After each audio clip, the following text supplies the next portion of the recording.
tarde a todos, obrigado pela vossa presença.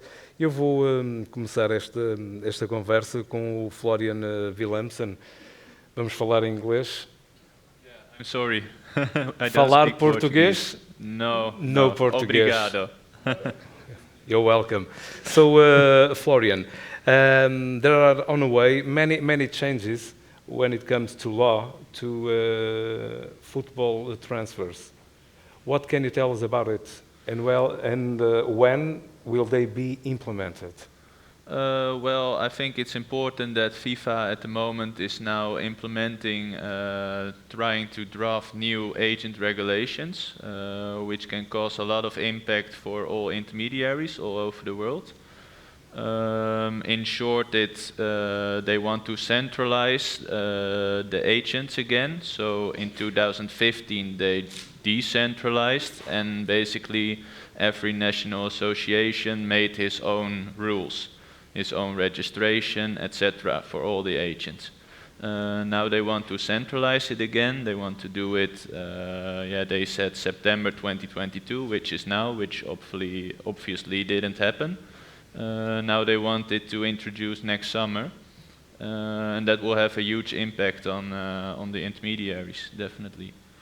Muito bem, diz-nos o Florian que está em curso mais um processo de transição no que diz respeito às leis e à regulamentação dos agentes de futebol. Criar uma lei que seja igual para toda a gente, com um teto, e já podemos ir a esse teto daqui a pouco. Começo, Nuno Patrão, por querer saber a sua opinião relativamente a este voltar atrás na legislação. Antes de mais, boa tarde. Agradecer o convite da Quest e do Emanuel. Bem, eu não sei se a gente está a voltar atrás, está a voltar à frente, porque esta conversa está tão cansada que não sei quando é que vai acabar, nem como, porque nós entre agentes muitas vezes debatemos isso. Acho que muitas vezes somos o patinho feio do negócio, mas o patinho a quem toda a gente recorre. Em relação às percentagens, sinceramente, este adiar da FIFA não nos surpreende, porque não é fácil encontrar e legislar este assunto, porque estamos a falar de 200 e tal países afiliados, penso eu, se não estou engano, e a lei sobrepõe-se de cada país à própria lei da FIFA. Não é? Nós não podemos, em Portugal, proibir os vendedores de casas tabular uma comissão, desde que esteja contratualmente discutida entre as partes e faturada e pague os devidos impostos. O que é certo é que se a FIFA tomar essa decisão, isso vai mesmo para a frente. A FIFA já depois podem recorrer aos tribunais para tentar aí uma marcha atrás, mas a partir do momento em que esteja regulamentado dessa forma, os negócios desse mercado de transferência terão de cumprir essas regras. Obviamente. Faz uma ideia da perda que isso possa significar, por exemplo, baixar de 10 para 3 ou para 5, os tais 5%? Eu acho que nós muitas vezes olhamos para as comissões como um exagero do número. Esquecem-se muitas vezes que somos nós agentes a potenciar o volume do negócio. E fazendo aqui o transfer para Portugal, que nós temos os melhores treinadores do mundo, os melhores jogadores do mundo, os melhores diretores do mundo. Fazemos muito com pouco e os agentes, modéstia à parte, somos os melhores do mundo, porque nós também potenciamos e ajudamos muitos clubes portugueses e, portanto, quando falamos em percentagens é sempre discutível se o volume vai aumentar ou não, porque estamos a falar de algo que não temos a certeza que vai acontecer e a prova disso é que estava previsto para este ano, a FIFA já andou um ano para a frente, isto já estava previsto há 3 anos, portanto, continuamos a falar e a não saber com o que é que vamos contar. João, de que forma é que olha para esta hipotética mudança no horizonte? Boa tarde a todos. Obrigado também ao Dr. Emanuel pelo convite. Esta mudança em Portugal, que é aqui que nós estamos focados, pode ser preocupante, na minha opinião, porque limita muito o nosso raio de ação e isto pode impactar sobretudo naquilo que os jogadores, afinal, é para quem nós trabalhamos, o futebol é feito de jogadores, quantos jogadores é que nós vamos querer transacionar? Quantos jogadores é que nós vamos querer trabalhar e que jogadores é que vamos querer trabalhar? Será que os jogadores vão ter as mesmas oportunidades que tinham até então? É uma questão que se levanta. E depois, a quantidade de agentes hoje que tem no mercado, existe espaço para toda a gente, existem diferentes segmentos no negócio do futebol. E é isso que a mim me preocupa, é onde é que está aquele jogador. Se calhar a comissão vai ser normalmente cá 2.000 euros, por exemplo. Neste momento, se calhar já não vai ser de 2.000 euros, não é? Vai ser de 300 euros. Então, e estes jogadores? Vão ter alguém que os vão representar, alguém que os vai levar lá para a Indonésia, para a Tailândia? Faz sentido trabalhar para estes jogadores? A mim é isso que me preocupa, porque esta discussão vem daquilo que é uma minoria dos agentes, que é o volume que se transaciona num determinado mercado, de muitos milhões, mas isso é uma minoria de empresas. E a grande larga escala, que é onde estão a maior parte dos jogadores. E a nossa atividade baseia-se muito nisto, não é? Da limitação que nos estão a querer criar e que eu não estou de acordo com ela. E é isso que a mim me preocupa. Obrigado, João. Florian, is it legal, as a lawyer, is it legal to implement new regulations? Yes, this new legislation, because FIFA cannot be a world apart. Yeah, of course, They have FIFA to is respect the a laws of private each country. Yeah, of course, FIFA is a private body. They do not stand above the law, but they have certain freedom to implement these regulations if they have a good cause for it, if they can justify it. So that's a bit of the question here. Can they justify the implementation of these new regulations? And not to go too much into detail, most important is that these regulations need to be necessary. And there won't be any other solution which is less full of impact. I think that's the most important, but at least there's a lot of discussion on this topic as well. Yeah, but can you find a valid reason for all this delay? On the implementation? There's a lot of discussion between the parties involved. Also on a national level, you have certain national laws who are not completely in line with these new regulations, so there's a problem there. To give you an example, for example, in the Netherlands, it's not allowed to get paid by the player directly, so only the club can pay the commission to the agent. And by the new FIFA regulations, it will be under some circumstances necessary to get paid by the player. And then you come in conflict with Dutch law, which is obviously a problem. Yeah. During the talking and the conversations on this new legislation, were the agents involved in? Did the FIFA heard what they have to say about it? Yeah, FIFA stated that they consulted the agents. However, there are a lot of agent groups who are of the opinion that they weren't properly informed and just only got the message and no consultation. So there are definitely groups of intermediaries who are about to take action and are not really happy with it, of course. Okay, thank you. Nuno, vamos voltar ao mercado que terminou há 20 dias, nem isso. Foi um bom mercado para o agente desportivo em Portugal? Eu penso que sim. Nós demos uma boa resposta, nós, agentes, e os clubes, acho que voltaram a estar ativos no mercado. Tínhamos passado 2 anos muito difíceis. O mercado global foi terrível durante 2 anos e este ano acho que os valores voltaram à normalidade. Tivemos clubes grandes e pequenos a vender, o que é importante, novos talentos a aparecer. Eu penso que o próximo mercado ainda será melhor. Acreditem mesmo nisso, que janeiro pode ser melhor? Olhando para toda a envolvente que temos, o cenário mundial em termos de janeiro de nunca economia, é, para o mercado português, nunca é um mercado de grande volume, porque o campeonato está a decorrer, Este ano temos a circunstância Este também ano de haver o campeonato há a variável do Campeonato do não é? Mundo que parte aqui um bocadinho a meio e pode abrir uma janela de negócio, como todas as grandes competições abrem. Mas o nosso mercado em Portugal sempre foi o verão e os dados estatísticos... Mas olhando para aquilo que está a acontecer em todo o mundo, com esta travão a fundo mesmo da economia mundial, acredita que o próximo pode ter esta dimensão, continuar a acelerar, ou haver aqui um grande retrocesso, tal como houve nos 2 anos anteriores da pandemia? Nós tivemos aqui há pouco, num painel anterior, o Vítor Horta, e que eles são o barómetro da economia do futebol, que é um bocado à parte das outras economias. Portanto, enquanto a Inglaterra e os direitos de televisão tiverem a carburar, acho que há condições para as pessoas continuam a ir aos estádios, acho que há condições para não sentir tanta crise. Claro que nunca é bom perder. Objetivamente, há 2 mercados que deixaram de funcionar, a Rússia e a Ucrânia.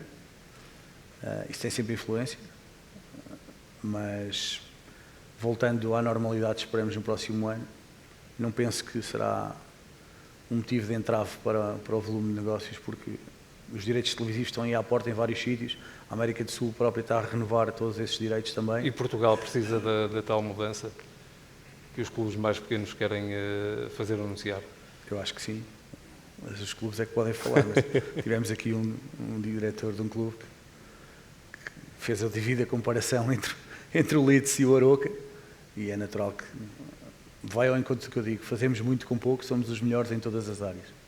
João, olhando para o tema desta nossa conversa, desta nossa análise, quais são os grandes novos desafios que este setor tem?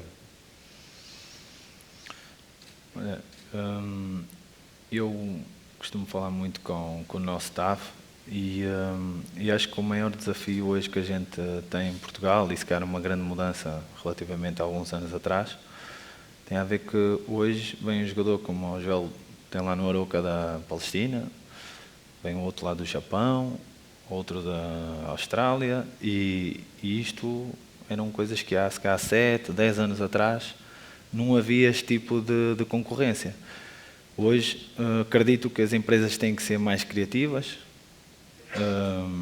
Há espaço para todos. Diz criativas em que sentido? Fazer o quê? Naquilo naquilo que podem encontrar no mercado de futebol, porque isto há espaço para todos, mas há espaço para todos se formos fazendo um pouquinho de Primeira Liga, um pouquinho de Segunda Liga, um pouquinho de Terceira. Há alguns que são portugueses, mas estão mais focados, se calhar, como é o caso aqui do Nuno, que faz mais intermediação para clubes.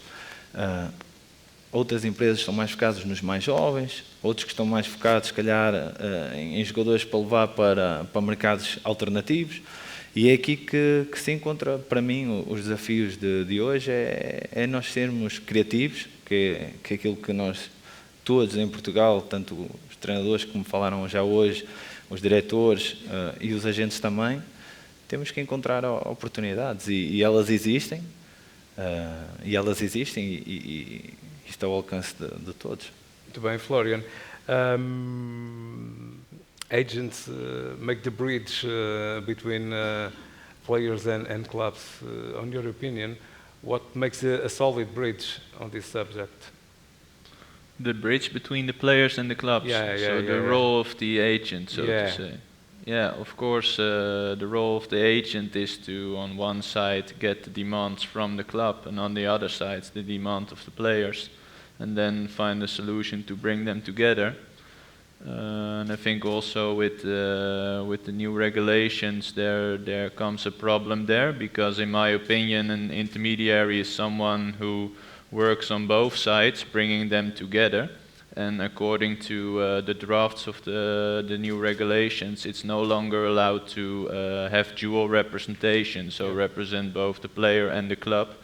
And I think in practice that will be tough, because you have to speak with the club and you have to speak with the player, and that's, I think that's difficult in the basic role of an agent, so to say.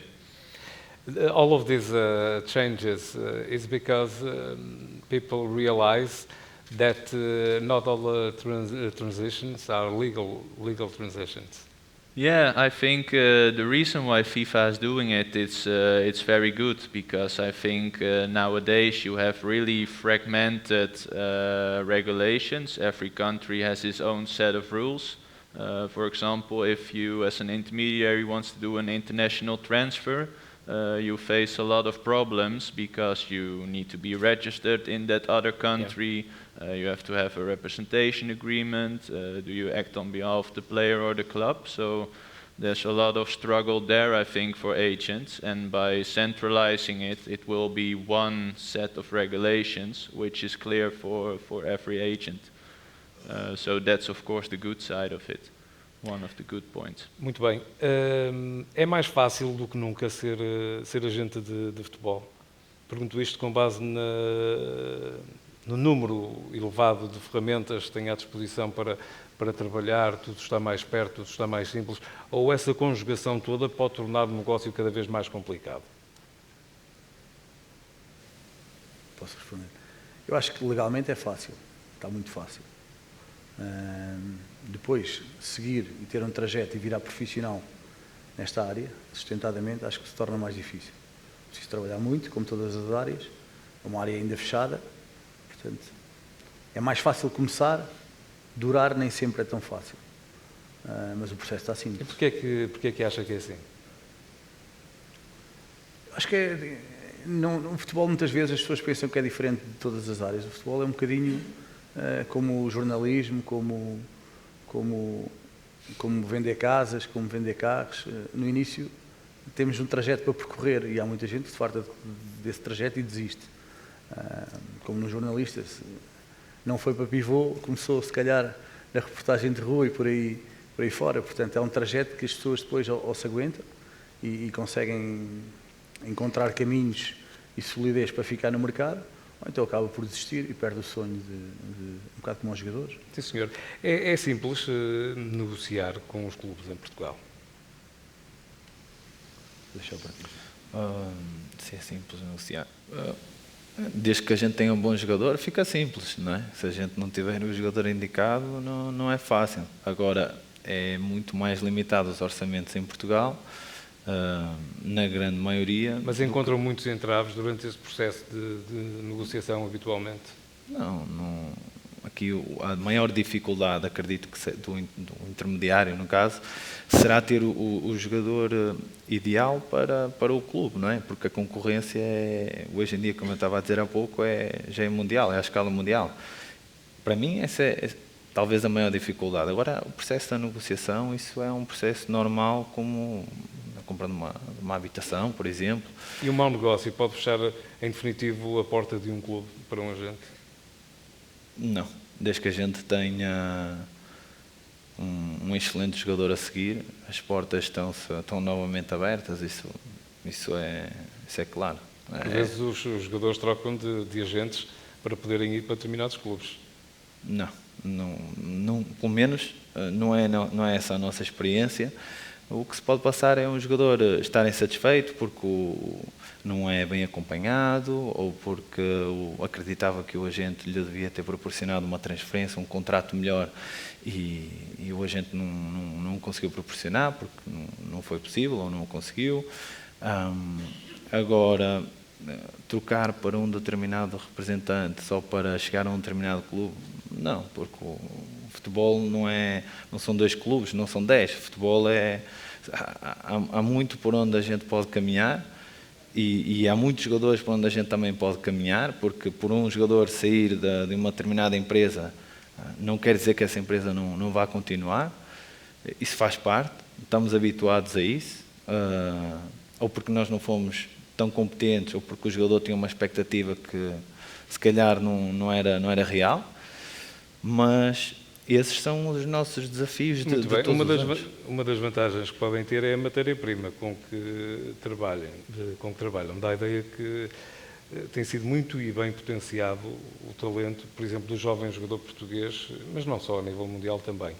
Notam que há cada vez mais recursos humanos onde podem trabalhar a vossa linha? Sim. o jogador ele precisa de acompanhamento, e para ter acompanhamento precisa de pessoas com capacidade para tal. E é nisso que quem investir nisso, eu acredito que pode ter resultados. Não é fácil ter resultados numa empresa de agenciamento a curto prazo. Não é fácil isso. Agora, quem fizer o trabalho de acompanhamento a um jogador, ou no caso, aqui como o Nuno, que faz um trabalho de acompanhamento nas relações que são os clubes, quem apostar nisso com qualidade pode ter resultados, com toda a certeza. Florian, communication is a key Yeah, yeah. in this area, right? Yeah. Based on your experience, how do you see it between agents, players, and clubs? Yeah, of course. Yeah, I'm not an agent myself. Okay. I function as a legal counsel at a Dutch-based agency, Sports Entertainment Group. But we are acting in many different countries, collaborating with a lot of agents. So we have to deal with a lot of international things. But yeah, for an intermediary, I think there can be a lot of difficulties when making international contacts, for example. I think it's good to collaborate with each other and find a way in there. I think that's important. Yeah, in the last few years, a few years ago, things were done behind closed doors. Now it is more open. There are even lots of sports programs based on transfer news. We feel that the agents are more open to pick up the phone and ring someone, some journalist, some TV presenter, and talk a little bit more about a transfer or possible transfer. Do you agree with that? Yeah, I can't really say that. I think I'm not directly involved in this, but Okay. yeah, I think when media is evaluating, and also there's a lot of news. For example, compare it to 20 years ago, it was a whole different story, of course. And nowadays, everything comes out in the open. Somehow, so yeah, there's definitely a difference there, I think. Nuno, e esta foi uma mudança premeditada também por parte dos agentes, esta exposição cada vez maior. Começa a ser já um negócio quase dentro do negócio do mercado de transferências, o falar-se muito mais abertamente dessas possibilidades que estão no horizonte. Não, estrategicamente às vezes até é prejudicial. Mas hoje em dia o mundo está tão global que é impossível, com tantos canais e com tantos pontos para ligar numa operação, é natural que haja fugas aqui haja ali fugas, pelo é caminho, inevitável e as pessoas alimentam-se disso também, portanto... Mas vê isso como um benefício para o seu negócio? Cada negócio é um negócio. Há momentos em que é importante... Mas também não vê que seja um problema? Às vezes é um problema também. Isso tem a ver com o momento do negócio, não é? Já perdeu? Não digo perder, mas complica, gera mal-estar, gera às vezes até se calhar alguma desconfiança entre as partes, não é? Porque se estamos a negociar e no dia seguinte sai no jornal e só houve uma conversa, escapou de algum lado, não é? Mas muitas vezes são os clubes que também usam isso como estratégia, são os agentes que também usam isso como estratégia. Cada caso é um caso e isso acontece inevitavelmente. Não só nas televisões, também através das redes sociais, mais o Twitter. Isso é uma ferramenta a ser aproveitada? Esta maior abertura? Sim. O terem de se habituar a estar no mercado de uma forma cada vez mais diferente? Foram as alterações com esta juventude que está a chegar que nos obrigaram a atualizarmos isso e eu acredito que é o caminho, é as pessoas se mostrarem mais, promoverem mais os seus ativos, que são os jogadores, promoverem o seu trabalho, que é importante, para chegarmos a mais pessoas. E quando estamos a captar, não é, jogadores, seja ele de menor de idade ou maior de idade, nós estamos a usar as nossas ferramentas e hoje em dia quem é que não está com o telemóvel sentado no restaurante ou seja onde for e está a ver as redes sociais E às vezes chegamos a pessoas que nem estamos a imaginar que estão atentos ao nosso trabalho. Então, sim, eu acredito que é importante hoje uma empresa ter umas redes sociais ativas ou trabalhar na comunicação social, ter uma imagem cuidada, porque estamos a vender algo, não é? E a credibilidade que a gente está a vender. E essa abertura é uma dor de cabeça para vocês? Algum jogador que vos deixem mais de cabelos em pé? Na salvaguarda que tentam fazer, está salvaguardado que não vai diretamente.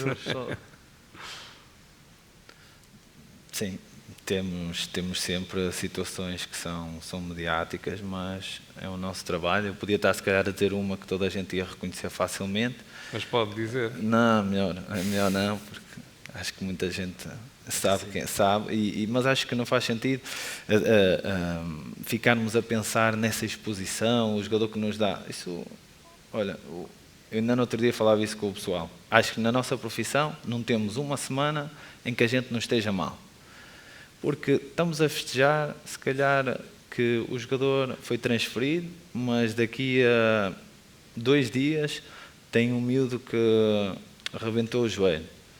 Ou então tem ali um jogador que está insatisfeito, ou que tem problemas com a esposa, e que nos obriga já a mudar o nosso chip e a tratar daquele problema, e focar naquilo, porque este já foi um sucesso, está tudo bem com aquele, mas já temos que cuidar dos outros, não é? Porque a nossa profissão não é só um jogador, são vários. Claro.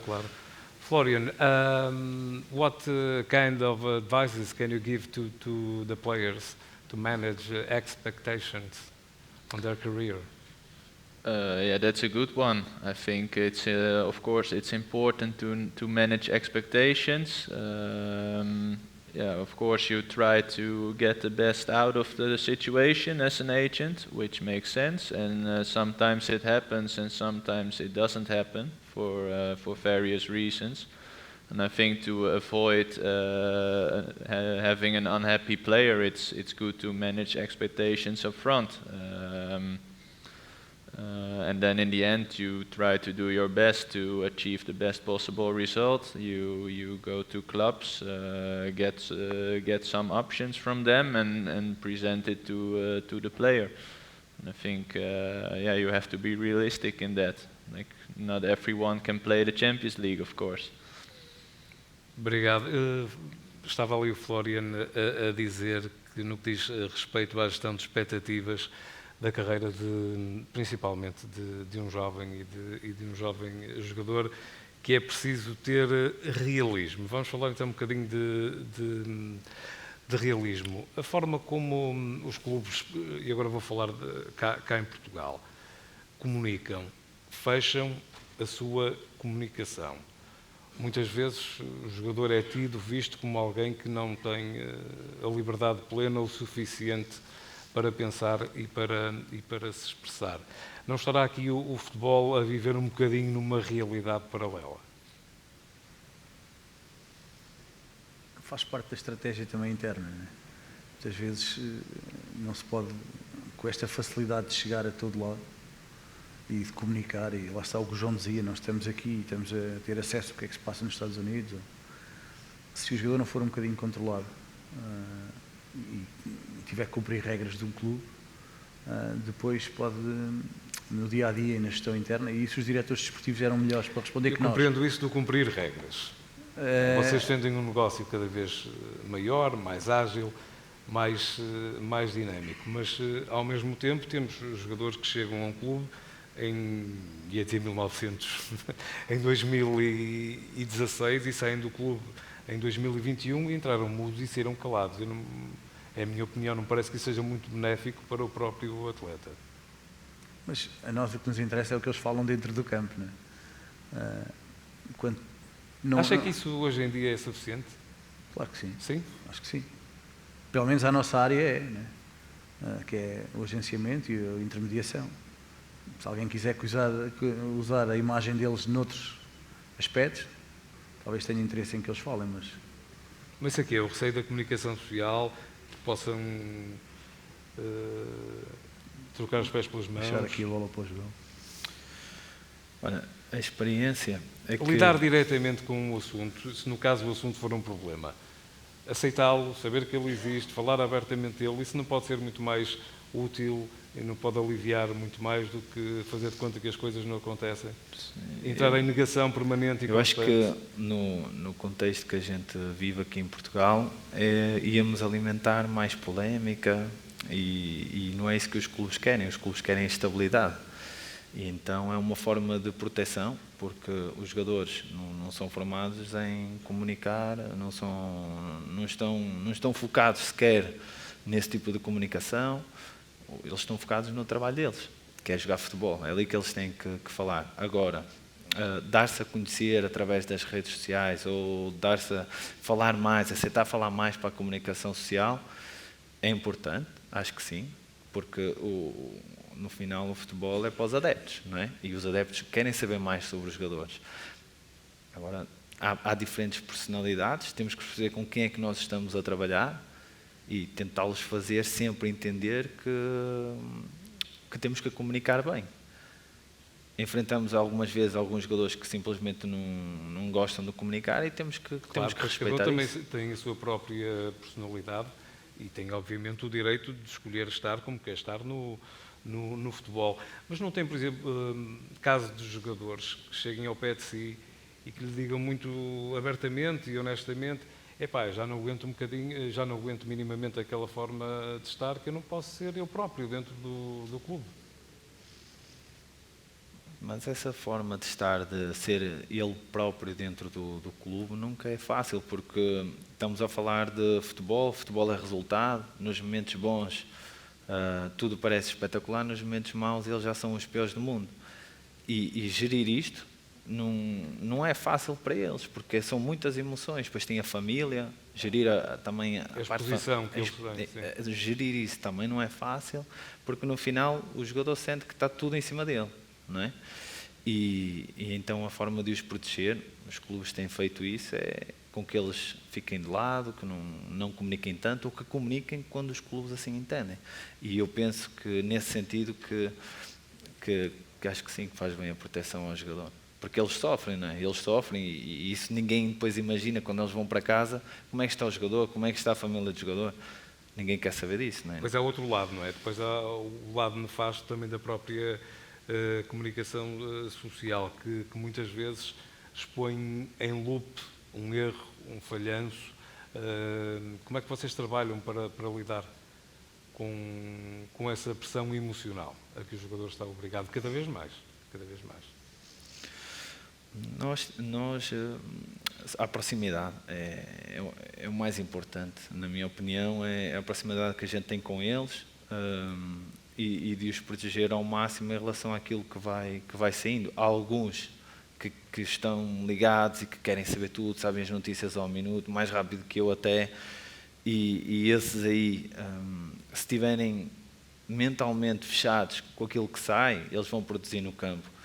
E isso é uma minoria, não é? Porque a maioria não consegue lidar com as pressões que vão saindo dos adeptos, ou a crítica do jornal, e às vezes isso pode impactar muito na semana de trabalho, no jogo, do fim de semana, e aquilo que a gente vai trabalhando com eles ao longo do tempo é preparando exatamente para a crítica. E eles têm que saber lidar com a crítica, e falamos abertamente sobre isso. Muito bem, vamos falar da parte agora da intermediação, que é algo sobre o qual eu tenho muita curiosidade, não é? Porque nós só sabemos o que vem cá para fora e muitas vezes dos detalhes do negócio, o que vem cá para fora é escasso, é muito pouco. Não sei se pode dar-nos algum sumo relativamente a alguma negociação, sem referir, obviamente, intervenientes. Por norma, sentam-se à mesa, pegam no telefone, iniciam uma conversa. Quais são os pontos mais complicados de ultrapassar neste processo, que imagino que não seja curto? Possa ter uma baliza temporal algo alargada, até porque há interesse dos clubes, não vem do dia anterior, não virá da véspera. É assim, a intermediação, muitas vezes nós ouvimos dizer que não se percebe porque é que dois clubes, têm dois presidentes, não falam diretamente e porque é que não fecham o negócio. É normal que o público em geral pense assim, que quem está no meio e os diretores entendem perfeitamente as vantagens e as desvantagens. Porque primeiro que não podemos juntar dois egos quando um tem uma expectativa de X e outro de Y e pelo meio está um mar enorme pela frente. Portanto, é o trabalho do intermediário, é juntar essas duas ilhas, esses dois pontos comuns. E muitas vezes estamos numa negociação em que um presidente diz: olha, vai ver aquele jogador que me ofereceste, mas eu só pago 10, não pago mais que 10. E a gente chega a outro, aqui ao João, menos de 20 nem quer conversar. E a gente diz: estamos aqui com 10 no meio, e depois andamos num processo. Muitas vezes, essa ginástica criativa. Essa ginástica também os tem que presidentes fazer, também gerem em função daquilo que necessitam. Diz: quero fechar este negócio daqui a um mês, portanto vou andando. E nós andamos aqui a marinar isso. Ainda há bocadinho estava-me a dizer que. Por isso é que é um trabalho diferente do agenciamento. O agente claro. jogador Sim. não se pode limitar a isso, porque o agente jogador representa o jogador e não pode ficar à espera que este negócio se conclua. Muitas vezes tem que procurar outras soluções de negócio.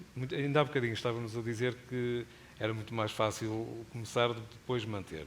Mas nessa fase da manutenção, já dessa carreira, nesta área, dá-lhe uma bagagem que lhe permite ter um conhecimento de reações que vai encontrar no Clube X ou no Clube Y e tirar partido dessa situação. O contrário do trabalho do João e de outros colegas meus, também usar só que fazem o que eu faço, a minha aposta diária, ele vai comer com um jogador, vai telefonar ao jogador no final do jogo, eu faço um trabalho diferente, falo com clubes ou com treinadores. E neste período agora que o mercado está fechado, eu viajo imenso, estreito relações e depois me permitem ligar clubes a fazer negócios. E foco-me em saber, dentro dos agentes, que eu tenho alguma relação de confiança também, poder trabalhar alguns dos ativos deles. Aconteceu este ano uma situação aqui com o João, eu sabia que ele tinha um jogador interessante, eu tinha um clube que procurava um jogador com esse perfil, trabalhámos, a proposta até chegou a sair, na altura depois apareceu outro clube e o João fez o negócio e bem para o outro lado. Mas é um bocadinho isto, intermediar é um bocadinho juntar pontos de ligação e criar relações de confiança. Isso tem que partir de uma relação de confiança nossa com os clubes ou com os agentes ou com os treinadores, por vezes, menos agora com os gabinetes de scouting. E o mundo a mudar, o que é que o tem feito mudar a si e outros intermediários no negócio? Temos de estar mais próximos, ser muito mais proativos. É o que o João estava a dizer há pouco. Há 6 ou 7 anos falássemos de um jogador da Palestina e hoje todas as informações de bons jogadores, seja qual for o país, têm para nós também um caráter importante. Acho que todas as agências, e estamos aqui num congresso de scouting, todas as agências têm os seus próprios departamentos de scouting. Portanto, também fazem o seu próprio filtro. Não um filtro... A nacionalidade muitas vezes determina um valor de mercado do jogador que não está nada perto da realidade. Do valor mais que a nacionalidade, o sítio de onde vem. Continua a ser assim? Sim. Mais que a nacionalidade do jogador, é o país onde joga e a liga onde está inserido. Ninguém vai comprar um jogador à Palestina por 10 milhões, mas se um bom palestiniano ou um bom iraniano estiver em Portugal, já se pagam 5 ou 6 ou 7 milhões, no caso do Taremi. Portanto, ninguém vai comprar um jogador ao Irão, mas se ele já cá estiver... Aqui há uns anos parecia mal aos clubes portugueses, principalmente os maiores, irem buscar jogadores com valor um bocadinho abaixo. Acho que não. Havia uma história do Jimmy Hasselbank, quando foi do Campo Meirense para o Benfica, na altura não terá ido porque era demasiado barato. Costumo acreditar, mas não sei. João? Relativamente ao valor do clube, não os comprava porque era muito barato e agora houve se calhar os clubes grandes já estão a investir mais em jogadores que se calhar há 6 anos. Não eram opções. Sim. Se calhar perceberam que Portugal tem qualidade e que em vez de um jogador ser comprado pelo Nice, ao Passos Ferreira, se calhar o Benfica pode ir comprá-lo, ou o Porto, ou o Sporting pode ir lá comprá-lo e pode na mesma ter um resultado desportivo com aquele jogador, se calhar por montantes inferiores do que aqueles que investem num jogador vindo da Argentina ou do Brasil, que era o que acontecia na maioria das vezes. Também isso deve-se à qualidade dos clubes em Portugal, que estão a escolher melhores jogadores, estão a conseguir cativar também, devido à qualidade do campeonato, também conseguem cativar mais jogadores a vir para Portugal. Ingleses, por exemplo, que era impensável, e hoje já temos jogadores ingleses a vir para Portugal. Isso demonstra o bom trabalho que toda a gente está aqui a fazer em Portugal, e acho que deve-se muito a isso, a mudança. Muito bem.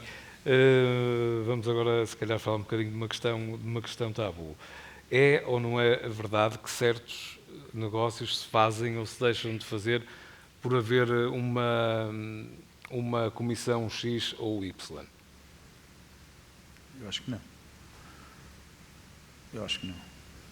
Sinceramente, acho que não. Sabe que é uma franja de adeptos descontentes com este tipo de situação. Voltamos às redes sociais. Não as estou a falar das pessoas redes sociais. falam. Pronto, o abstrato do rede Não, eu acho social que em os si acaba por ter as costas largas para muita coisa, não é? Eu acho que, para ficar aqui claro, e acho que as pessoas percebem, se houver um clube que tem interesse num jogador e o jogador quiser ir para esse clube e estiver satisfeito com o ordenado que o clube lhe está a oferecer ou com as condições contratuais, 99,9% dos negócios são concluídos independentemente da comissão. Isso é ponto assente. Venha o jogador A a não ser atleta desse clube a não ou não. ser que existam 2 ou 3 ou 4 opções para o mesmo jogador, e aí pode haver a hipótese do empresário, em função das suas próprias condições, tentar que o jogador não vá para o A, vá para o B, nunca o jogador perdendo as condições que tem, que isso não acredito que seja possível. Portanto, respondendo à pergunta, acho que Isso não acontece. É um mito sinceramente, urbano, não se passa nada. acho que não. João, mesmo havendo situações de jogadores que são contratados e depois nunca vestem a camisola daquele clube, andam durante 6 anos ou 5 em sucessivos empréstimos com sucessivas comissões. Sim, nós também falhamos, não é? Nós também apresentamos jogadores que, infelizmente, não conseguem ter o rendimento em determinados clubes e somos pagos para, no final, fomos pagos para trazer aquele jogador. Mas isso É normal. é normal, não é? Nós não vamos acertar em 100%, os clubes não acertam em 100%, agora os clubes também procuram trabalhar com aqueles agentes que têm normalmente trazido os jogadores que têm tido sucesso, não é? Agora, não quer dizer que outros agentes, novos agentes que aparecem no mercado com jogadores de qualidade, e isso está a acontecer, novos agentes a aparecer com jogadores de qualidade que estão a entrar, mas ainda não falharam, não é? Ainda vão falhar, mas isso não tem chance, toda a gente vai falhar no final. Agora, relativamente a essa parte aí do agente colocar um entrave a um negócio, não fechar um negócio com um determinado clube por causa da comissão, não deve ser assim. Nós, pelo menos, não somos a favor disso. Primeiro está a transação, e a transação é o jogador, deve ser ele, não se deve ao agente. O agente aqui é um facilitador da negócio. E olham mais para a importância do negócio ou para a importância que o negócio possa ter na carreira do jogador, que se não der 100 agora, pode só dar 10, mas pode ser o passo correto para dar 200 daqui a 2 a 3 anos. Sim, é mesmo disso. O agente tem que ser um facilitador do negócio, porque no final o jogador, o clube contratou o jogador, o agente vai ser ressarcido por isso. Depois tem a parte do projeto esportivo para o jogador, que são coisas diferentes, não é? Olha também para, peço desculpa por interromper, está a falar no projeto esportivo, olhou também para o treinador que está à frente do clube?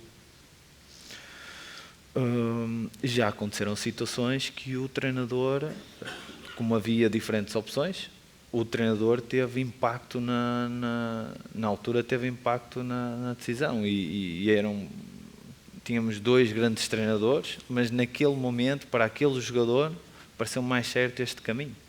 E são decisões que temos que as tomar, não as tomamos sozinha, temos que as tomar com o jogador, não é? Florian, do you understand what you just said? I'm On trying. the last few minutes? I'm trying. Yeah? Okay.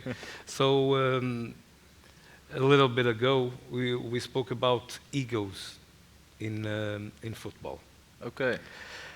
How can we deal with the ego of a coach, the ego of a football player, and the ego of a president of a club, for instance?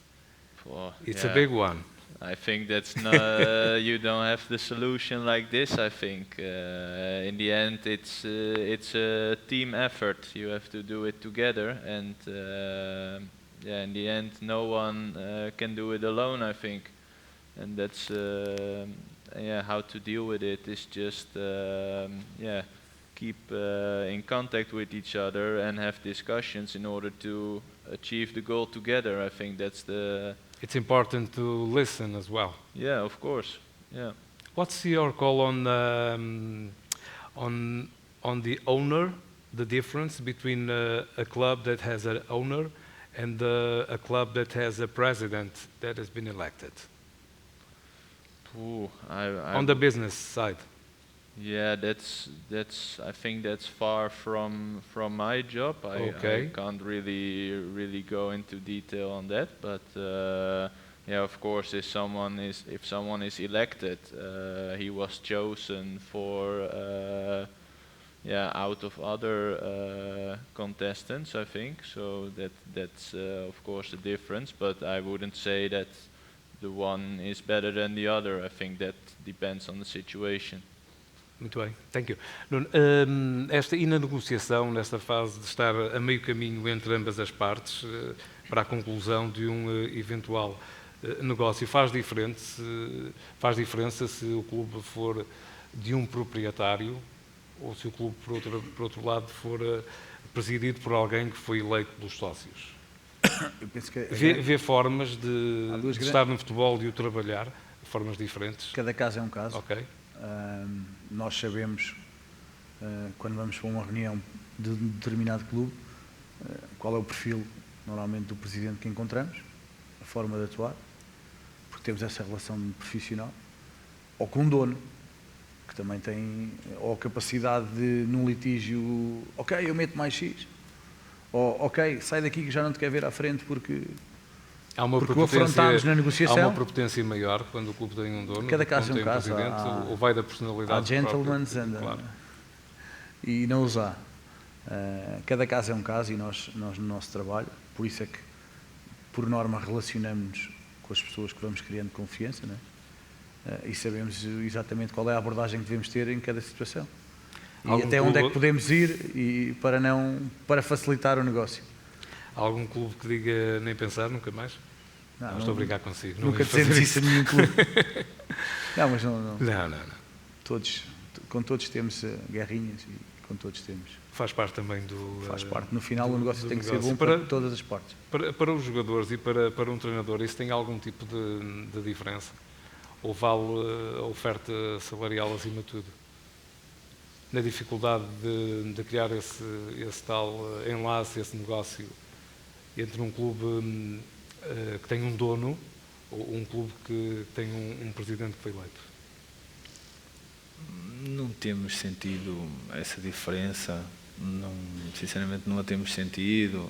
As relações no final, feitas com o clube, em prol de um jogador, tem a ver mesmo com a contratação depois de determinado jogador. Se as condições forem aceitas pelo jogador, faz-se um negócio. Se não interessarem, simplesmente não se fazem. Acho que aqui o relacionamento ser um presidente, ou um proprietário, ou o diretor desportivo, ou pelo chief scout,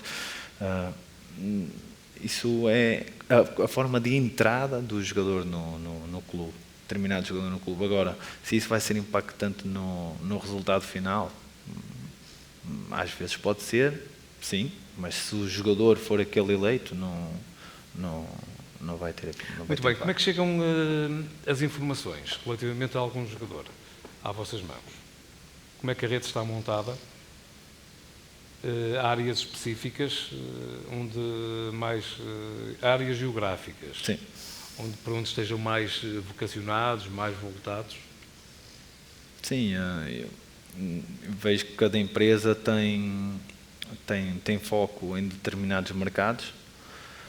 E na nossa, por exemplo, nós estamos mais focados no Brasil há muitos anos e mais recentemente, por exemplo, na Croácia, desde há 7, 8 anos, e em Portugal. São os 3 mercados que nós cobrimos.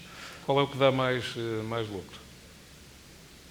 É complicado dizer porque são tantos anos de trabalho que eu tinha que estar a fazer a matemática, mas acho que são dois grandes mercados e são dois mercados em termos mundiais com bastante impacto, jogadores de qualidade.